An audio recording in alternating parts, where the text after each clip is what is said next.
Hi guys, welcome back to Wide Awake News Radio. I'm Charlie McGrath, your host for hour number 2 on this 8th day of April. The Ides of March, that's over with. I guess we didn't have any tricky Ides of March stuff, but it seems we're heating up now. And coming up here in just a minute, Gabe Elton of Austin, Rare Coin and Bullion is going to be our guest. And I said to him right before the program here, and by the way, if you're listening and not in the chat and you have gold, silver questions, to want to talk about price of different kinds, get into the chat room, go to wideawakenews.com, click on the Wide Awake radio microphone. If you want to see me and Gabe, are you still live? Oh, yeah, you're live. I just saw your eyes move. Okay. Yep. Yeah, you are. Yeah, I'm reading my screen now. No problem. It had the same image up there as when it was froze up, so I want to make sure it didn't freeze up again. We have Gabe Elton live. He's doing this via Skype, so this is the first time in over 2 years we've had a live image or live camera feed from Gabe as well. So get over to wideawakenews.com, click on the Wide Awake radio microphone if you want to watch us do this live. There's a JTV feed in there. And you can check that out. Guys, I'm uploading a video right now, as Gary can attest to, and I'm sure he'll yell at me during the break because I'm taking up a bunch of bandwidth on my end. But it has everything to do with a day of reckoning. And Gabe, I'm really glad, you're kind of the reason that made me sit down and do this video tonight, because I'm sitting back, and I told you right before we were there, I just came back from China. And you know what? I'm really tentative and hesitant to tell everybody, what I really, really feel about what I saw there. Mainly because I wasn't doing it on behalf of wideawakenews.com or Wide Awake News Radio or the Rinse Network or anything like that. I was doing this as an obligation to a company that has been my employer for a number of years. So, but I will say this: if you think that it's bad now having an elite set control, an elite class control our political system and our financial system, if you think that what a lot of the people in the so-called neocons are calling communism happening from the left, when really what we see here happening now is fascism, but if you think the collusion can't get any worse than it is right now, it's time to truly wake up, because I was even startled at the disparity between the haves and the haves everything and the have nothings, because we do have a long way to fall before we are into some of these economic structures like that are happening around in other countries like China around the world, where there are so few that have so much and so many that have so little. If we think that it can't happen here, we're fooling ourselves. And if we think we have a grip and a grasp on where we're at right now and how fast we could get to that other dark place, I think we all need to wake up a little bit more and understand that we are a day, 2 days. I mean, we could be hours away from being this nation of infinite power, this nation of infinite influence, this nation that has a currency that is without a doubt the premier mode of trade on this planet. We could go from being the cream of the crop, the top of the heap, to nothing overnight. And I don't think I'm exaggerating that at all, because all it's going to take, and Gabe, let me get you up here now. Gabe Elton, Austin, Rare Coin and Bullion. Thank you for supporting Wide Awake News Radio since we've been in inception in over 2 years. I appreciate your sponsorship. I appreciate your friendship, and I appreciate you sharing your knowledge with us. Welcome back to the program. No problem, Charlie. Thanks for having me on. I'm glad to get back on. I had a huge response, by the way, last time I was on your show. Oh, you did good. I really do appreciate that and your listeners. So looking forward to get back on. I've got a lot of information to share, without a doubt. I couldn't have had you on at a better time. I'm looking at 2740 on silver, 1573 on gold, and that was today. The numbers will probably change after hours, but and we'll get into that. This next segment, let's talk about specials. And guys, I haven't even talked to Gabe until 3 minutes before the program tonight, so I don't know what he's bringing to the program, but he always brings something. If nothing else, we'll make something up during the break, because we've done that before too. Yeah, no problem at all. Yeah, you heard my little intro there. I'm putting a video up right now that has it's what sparked it was, you and I have been talking about big institutional buyers, right? They never even used to look at precious metals. That was passé. That was for the Neanderthals. But that's all changed. And in the amount of time that you've been coming on the program, Gabe, I can say that since you've been coming on here, since you and I have talked, since the relationship between us began, we probably, I'm thinking we've added $4 to $6 trillion dollars in our sovereign debt. We've seen the financial super elite go from systemic to dominating not just this economy, but economies around the world. We've seen war spread since you and I have been friends. Nothing, absolutely nothing is getting better, economically speaking. I mean, tell me where I'm missing it. Am I missing the boat somewhere? No, not at all. And in fact, that's what's, you mentioned earlier, you looking at the price of silver. And based on what I'm seeing, I would advise you to stop looking at the price of silver, because it does not correlate with what we're seeing in the physical markets. It's absolutely astonishing what's going on. And we can get into more of that here in a second. But I want to touch on another point that you talked about the institutional buyers. I'm going to have a book on the way to you. It's Shane McGuire's new book called The Silver Bull Market, Investing in the Other Gold. And you sent me his last book as well, right? What was his name of his last book? Hard Assets, Bringing Gold to Another Investment Level. So he wrote that one in 2011. He wrote his first book, Buy Gold Now, in 2008. And if you would have followed his advice in both of those books, you would be doing extremely well at the moment. And we think that that's going to be true with this silver book as well. You mentioned institutional buyers. Shane McGuire manages one of the largest pension funds in the world. He is the head of global research for the Teachers Retirement Service here in Texas. So the guy gets a different perspective than I would get, a different perspective than you would get, and obviously your listeners would get. But this guy gets quartered around, and he calls billionaires friends. I mean, he can call them on the phone, and. Me too. It's usually Gabe Elton. That's a billionaire. Yeah, exactly. Yeah, I don't know any billionaires. I can promise you that. But I will say that I like to talk to people that have that sort of perspective. And Shane McGuire is certainly someone that has that perspective. And something that's extremely interesting that's in the preface of his book that just blew me away, TRS decided to start a gold and silver fund. They decided that they were going to invest a certain percentage of their funds into gold and silver. Well, that portion for silver is 1/10 of 1%, and they haven't invested in SLV. They are the world's largest shareholder of SLV, and the fund has 1/10 of 1% invested in silver. Wow. So that shows that there's nobody investing in silver. Well, what it says is from an institutional level, silver is taboo. Gold in 2008 was taboo. Now gold is more mainstream. In fact, Shane gets to talk to some of these people, and he's relayed the messages that all of them know where to go. They know where the exits are. And in 2008, it wasn't such a cool thing to invest in gold. 2013, it's much different. In fact, most all of the funds have invested in gold, and they know where to go to get back to it. Silver, on the other hand, is virtually untouched. And that allows people like you and me to get in before the big institutions do so. If they decided to put 1% of their assets into silver and wanted physical silver, they could buy 100% of the silver eagles that were produced last year just by putting 1% of their fund into silver. And you're saying there this 1/10 of 1%, is it physical, or you said SLV, right? It is SLV because of the way that the fund is set up and because of the bylaws and regulations, of course.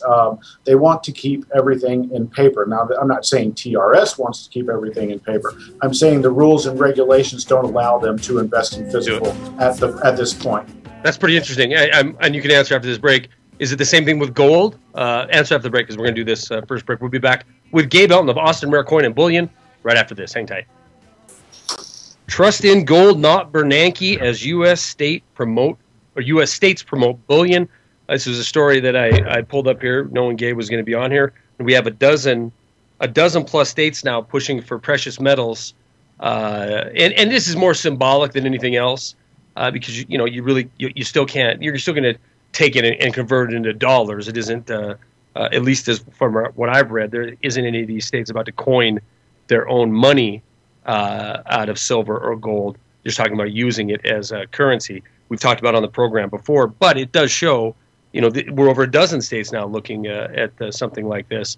So it does show that, there are some lawmakers, at least on the state level, that realize the screwing over that's occurring to the saver in this country. Gabe, we were talking before the break about Chris McGuire.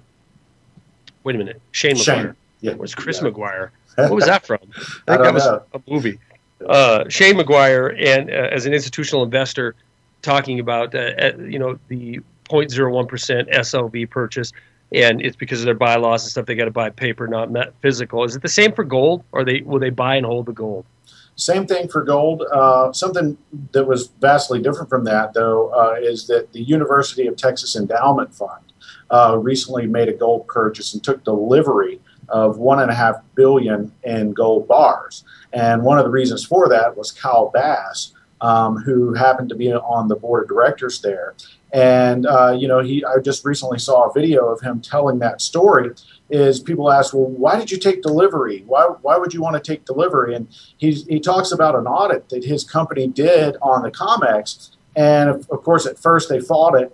But, he got to talk with some of the bigwigs over there, and he said, such and such, what happens if 4% of people demand delivery? Because he knew that they only have enough gold there, so that if only 4% demanded delivery, that it would totally bankrupt the COMEX. And the response that he got was the guy says, well, that's never happened before. And Kyle says, well, I'll be taking delivery. You know what I mean? That's the sort of situation that we have. So, yes, the University of Texas took delivery. The state of Texas is talking about putting vaults for gold storage. There are numerous other states, as you mentioned, talking about making gold coins legal tender. And really what that shows is that states are starting to take their own responsibility, and because they know that there has to be some other alternative form of currency in the event of a complete and total collapse. And the events that I'm seeing right now in this market, Charlie, point towards that eventuality. And the reason why is it seems to be what's shaping up, especially in the physical silver markets, is we have a situation where silver is falling, and the same can be said with gold, during a time that the demand is exploding. Now, anyone that's ever studied economics knows that during a time of increased demand and falling supply, the prices should be exploding. Well, that's exactly what is happening, but prices are falling. That's a huge dislocation. Anytime that I've seen anything like this, it's right before something big. In fact, go ahead. Well, I want to, because you said something during the break that I've been saying to the audience now for the last couple months, which is everybody that I know that is in either the financial markets, or they're a trader, or like in your case, a professional in precious metals, everyone almost to a T has been saying the same thing to me, and you said it to me during the break. The folks on Justin TV heard it, which is this feels like 2007, 2008 all over again. You're exactly right, especially in the silver market. This happened in 2008 when silver was $23 an ounce. It fell all the way to $8. That was a 65% decline. People were proclaiming the end of silver. It was over. And during that time, it was very odd because no one could get silver. And the two don't add up. If the price is crashing, you would think that everyone would have plenty of silver. The U.S. Mint would be able to keep up with delays and demand, that the U.S. Mint wouldn't be producing coins at an all-time high, that their sales would be languishing, that premiums would be low and delivery would be instant. And it's not. In fact, it's the total opposite. In 2008, it was the total opposite. When silver was $8 an ounce, Silver Eagles in 2008, we were paying $6 an ounce over spot just to get it. Now, that's a 90% premium over the spot price. So what was the real price of silver? You see, the paper markets say that it's $8, but the physical market said that it was 14. And that's what's going on right this second. We've had silver, if you go to the 12-month high, silver is down about 22%. But if you go to the multi-year high of 2011 when silver was $49, we're down 45%. Now, there are people out there saying that's the end. Silver's over. You know, we've had a huge pullback in silver. Don't invest in silver. It's very volatile. But if you look at the physical silver market, there's a totally different story. Yeah, and I want to, you got cut off by part of the break here. I want you to reiterate that point when we come back. Physical silver versus paper price versus a comparison to the last staged collapse, and how this could be showing us where we're heading in the very near future. We'll be back with Gabe Elton of Ostermeyer Coin and Bullion and more Wide Awake News Radio. Hang tight. All right, guys, welcome back to Wide Awake News Radio. Gabe Elton of Ostermeyer Coin and Bullion is our guest. Gabe, you said the last time you were on. Wait a minute. What was I going to have you talking about after this on the backside of this break? Because it cuts you off. Oh, physical silver premiums versus actual versus the paper price. You're having a tough time. Oh, well, I should say this. You're seeing a big division once again between premium and spot. You're exactly right. We haven't seen it since 2008. Nothing like this has happened. You know, to sum it all up in a real short sentence is the price of silver fell by 27 cents today. My cost, the amount that I have to pay for silver eagles over spot, jumped by 17%. So to me, in the real world, silver went up 17% today if you're talking about silver American eagles, although the actual paper market says that it fell by a quarter. And so that's the disconnect. And the last time that we saw anything like this was in 2008, and that is before silver went, within a 3-year period, silver went from $8 an ounce to $49 an ounce, a 500% increase. Now, granted, since then we've fallen. We're down 45% currently. But the same exact market scenario is in place today as it was in 2008. We hadn't seen it before then, and we haven't seen it since then until now. And even the argument can be made that it's that even with that 45% fall from the $49 level, it's even worse now because in 2008 we were sitting at about $8 trillion, $9 trillion in debt, sovereign debt. So we've had, you know, these trillions of dollars that have been created and put out into the system.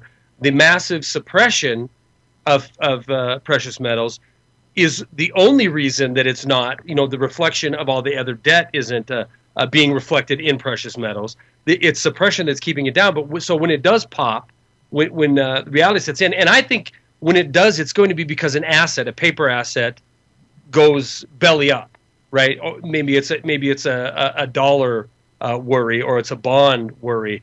Maybe it's another sovereign nation's another default scenario, or another grab for cash of people of these countries. I think there's going to be a catalyst of some sort that all this optimism, all this creating money that we don't have, and all this notion that we're okay as long as we keep printing money, all of this, the foundation of this fantasy recovery is going to get shaken at some point, and then oh my God, you know, silver and gold are still there, and they're still the test of time.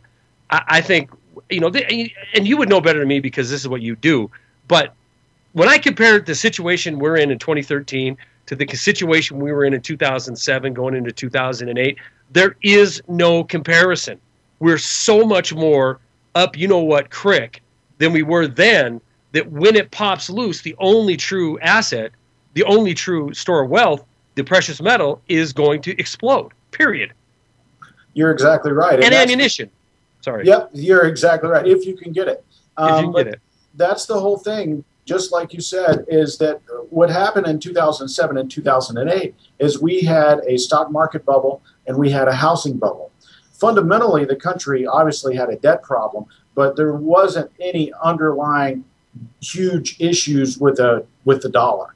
And since then, now the Fed has loaned money to banks at 0% so that they can bid up stock prices. They have started buying their own bonds, you know, as Paul Craig Roberts pointed out. And what scenario can you have a country issue $1 trillion of new debt per year, print $1 trillion in new money per year, and then have negative real interest rates on bonds? It's impossible. And that's the reason why the Federal Reserve is now the largest holder of bonds in the world. There's no other country out there that's buying our debt anymore. And so now we have a bond bubble that we didn't have in 07 and 08. Now we have another stock market bubble. And obviously we have a dollar bubble. And if the dollar bubble starts to burst, the only thing the Fed can do to save the dollar is raise interest rates. If they raise interest rates, then they're going to burst the stock market bubble and the bond market bubble. Overnight. So there's no good outcome. There's absolutely no good outcome. And the situation that we're seeing in silver is just one little data point to this big picture. But I can tell you, I mentioned earlier that Shane McGuire has an interesting perspective because of the people that he knows. We have an interesting perspective at Austin Rare Coins because we have a pulse on the real market. You mentioned silver's at $27. I've started telling people, quit looking at the price of silver. It doesn't tell you anything. Because if you were looking at the price of silver that's down 45% in the last couple of years, you would think that the market is finished and done with. But had you bought into that same lie in 2008, you would have missed out on a 500% increase. And that is what we're seeing right now in the gold and silver markets. I mentioned to you during the break, junk silver, something that is so common. We used to buy it behind spot and sell it at spot. I'm having to pay nearly $3 over spot. That's crazy. To get That's junk crazy. silver. I bought Eagles at $3 over spot before. You're exactly right. We offered it as a promotion to new clients at $2.99 over spot. We have a radio ad running right now that it was $2.99 over. I'm having to pay $2.99 over now. And we're going to have to change all of that advertising. And, that's the whole situation that we're running into. During a time that silver has fallen by 45%, how in the world can the Mint be on pace to produce more Silver Eagles this year than they ever have in 29 years? They produced more Silver Eagles in the first quarter of 2013 than they did in 1996, 97, and 98 combined. First quarter. And it can't be. Not during a time when the price is falling by 45%. How can both be true? It can't be. It can't be. And that's when fortunes are made. When 2 + 2 does not equal 4, that's when you can really take advantage of these things. And that's exactly what we're seeing in the market. You mentioned, in fact, there is a report out this afternoon from Bloomberg. There, as far as the negative sentiment on silver and the silver shorts have never been more heavy than they are right now. In fact, if you go back over the last 20 years, there's only been 5 occasions that the sentiment was so negative on silver and there were so many shorts piling up. Each time that it happened, all 5 times, actually 4 out of 5 times it went up. The average increase in the months after that was 40%. So you have a 4 out of 5 chance. If you buy at this moment, you've got a 4 out of 5 chance of having a 40% increase in silver based on what has happened in the past. And the last 40% increase, what kind of time period though? Because if we would have looked at 2008 to 2011, it was a hell of a lot more than 40% increase. The data that's important is the last time that the shorts have been so heavy. So you're exactly right. In 2008, it was a greater increase, but the difference is there wasn't so many shorts piled on. In fact, it happened in 1997, and we had a 70% rise in 29 weeks. Wow. The sentiment was this negative in November of 2000. Now, this is the only time that it went down. It went down 13% over 53 weeks. But in October 2002, the sentiment is where it was today. It went up 13% over the next 12 weeks. In April of 2003, it went up 19% in 24 weeks. And in August of 2005 was the last time that we've had sentiment so negative on silver. It went up 114% over the next 37 weeks. So wow. You got in all cases about 6 months or so, roughly. You're exactly right. Yeah. And an average of 40%. So, most of the time when everyone gets on one side of the trade, that's when it becomes the wrong side of the trade. And that's what we're seeing with silver shorts. They're piling it on. And if you want to know my honest opinion, they're trying to get out of their shorts, and they're about to flip to the long side. I really, truly believe that this could be the last shakeout. Most bull markets have 3 phases, and if you look at silver and gold, there's been 3 distinct phases where it has gone up and then down, and the next time up, it's much larger and more violent than the one before it. All right, well, when we come back, I want to talk about specials. We'll talk about it during the break here, or what you're recommending. I mean, special might be you have it in stock. Buy it. You got it. We'll be back with Gabe Elton, Austin Rare Coin, and Bullion. We'll be right back. Hang tight. Guys, welcome back to Wide Awake News Radio. Gabe Elton of Austin Rare Coin and Bullion, sponsor with us from the get-go, is our guest tonight. Gabe, you said the last time you were on, you know what? Here's the deal. This is what I know happened. I got screwed, buddy. No, I didn't. I didn't get screwed. You told me I didn't. I was going after the antelope, and just so everybody knows, I said on the air, I told Gabe I want some of them, and then we played phone tag for 2 days, and both of us got busy and completely forgot about it. And that I looked at your site. That is a cool looking coin. So I'm hoping you still have some of them. But what do you want to talk about? What do you want to offer tonight? And I'm glad you had a great response last time you were on. Well, like you mentioned right before the break, the special would be what you can get delivered right now. That's the whole situation that we're dealing with is, there isn't any specials. My cost on a Silver Eagle went up by 17% in a single day. Now, I will say we do have silver available for immediate delivery. That's the most important thing. You're going to want to look towards, we have the Canadian Wildlife Series that you just mentioned, Charlie. We have some of the Canadian bison. We have some of the antelopes left. Another interesting fact is the moose, the Canadian moose. People look at silver and say, well, it's fallen 10% in the last 30 days. Well, not necessarily. My premiums on Canadian moose jumped by 45% whenever they were sold out. I'm having to pay significantly more for them than any of the other wildlife Wasn't series. It the bison last time? Was that a hard one to get? Well, that was the last one released. They're readily available at the moment, the Canadian bison and the Canadian antelope. The others are hard to find. They're really hard to get.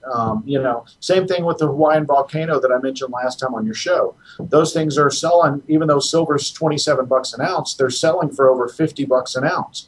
You can double your silver's holdings had you purchased those back at the end of last year.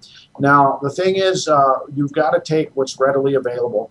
And any time like this, that's the most important thing is to get delivery quick because there's not very many people out there that are sitting on a lot of product. And any time that this happens, all that you have to do is look at history.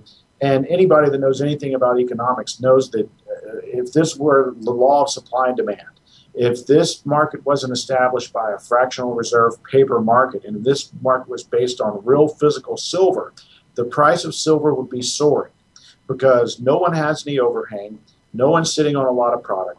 Junk silver selling for $3 or more over spot, and there's no estimated time for delivery. So my point is, act now, because the last time that we saw anything like this was right before silver took a 500% move up. Yeah, what do you have? Let's talk about that. I mean, what do you have on your site now? I've got Canadian bison. I've got Canadian antelope. I know where 10,000 Silver Eagles are available that I can have to me the next day. Once those are sold, we don't know when or where we're going to get more. In fact, the U.S. Mint has just released a report that they're going to be allocating cells. Everybody knew that. They've been allocating and rationing cells since the first of this year. But they put out another release today.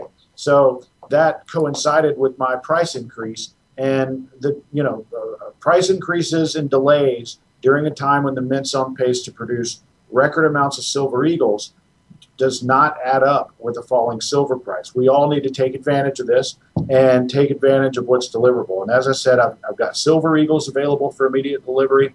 I've got Canadian Buffalo. I've got Canadian Antelope. Junk silver, you can forget about it. I don't even know if we're going to continue to accept orders for junk silver. That's the scenario that we're in currently. And as I said before, we've never seen anything like it since 2008. Keep in mind, as I said earlier, Shane McGuire's fund, 0.1% of their assets, and they're the largest holder of SLV in the world. What if that fund decided to put 1% of their assets into silver? And what if other funds followed suit? silver is such a tiny market that it's shaping up, I think, that it turn out to be the investment of a lifetime. You know what, I agree, and I do, because I keep buying it, and I kind of like your advice earlier, and it's, you know what, unless you're coming on the program, I don't even look. I don't look.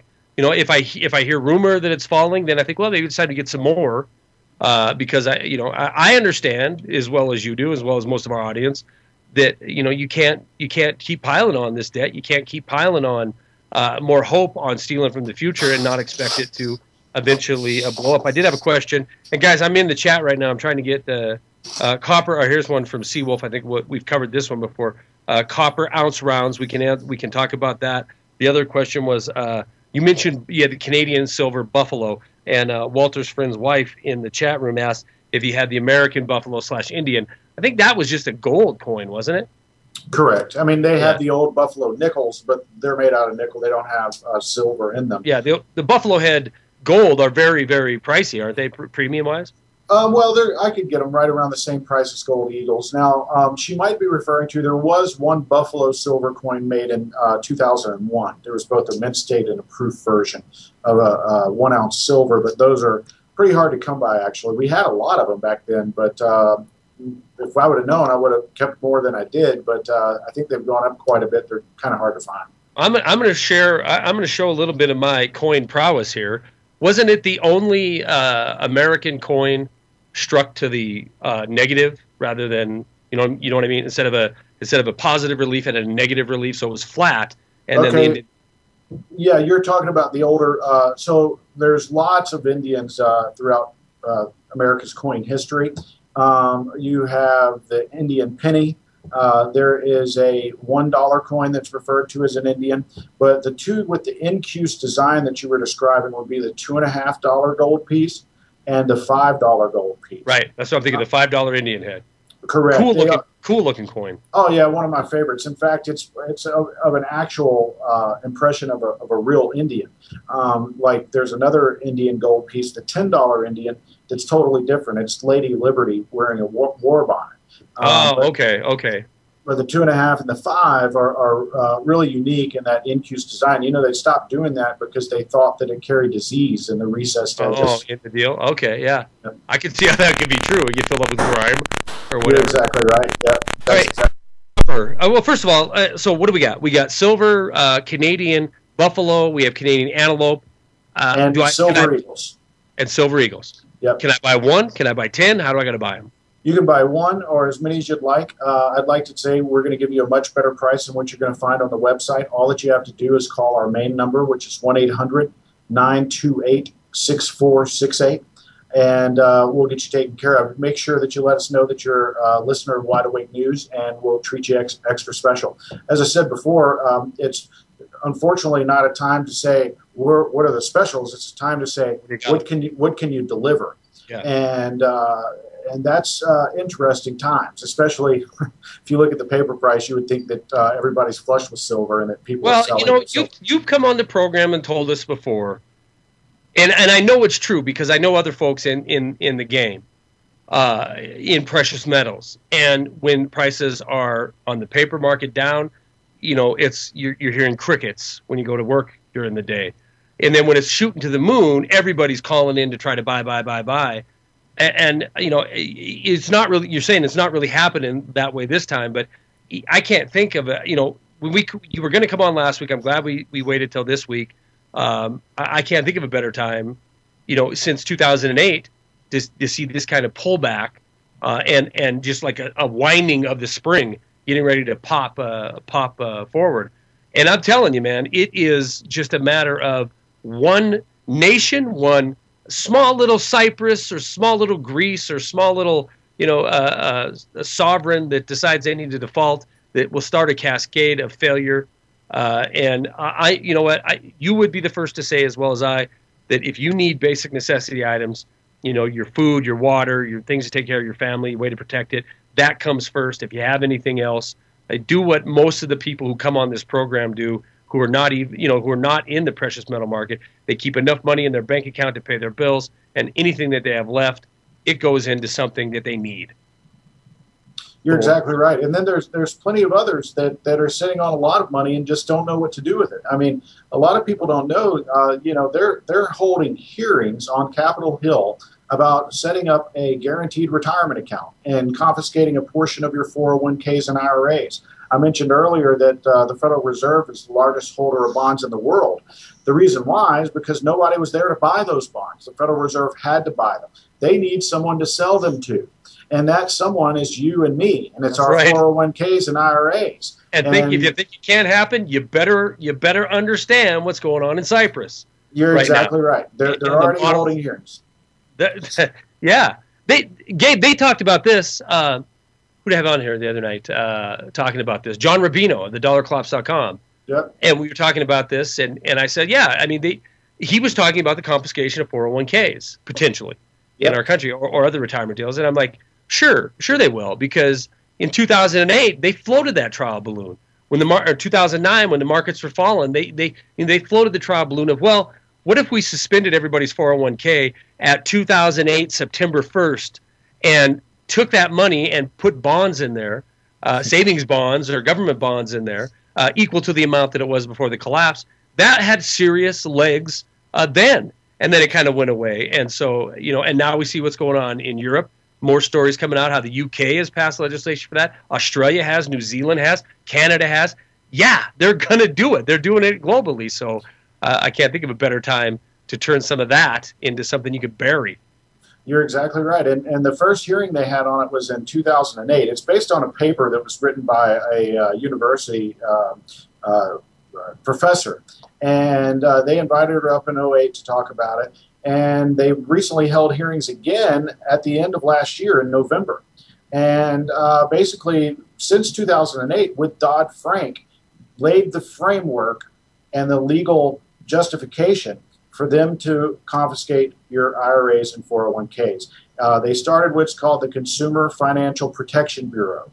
And the Consumer Financial Protection Bureau wants to make sure that we don't fall victim to financial scams. They want to make sure that we don't fall victim to financial frauds. And they love us so much that they're going to set up a guaranteed retirement account where they're proposing 15% of your 401ks and IRAs be managed by them. And what are they going to do with that money, in my opinion? They're going to use it to buy the bonds the Federal Reserve can't sell. That's exactly right. And you'll end up with a bunch of paper promises in your in these accounts that are going to be beyond worthless, in my opinion. I'm not a financial expert, nor do I claim to be.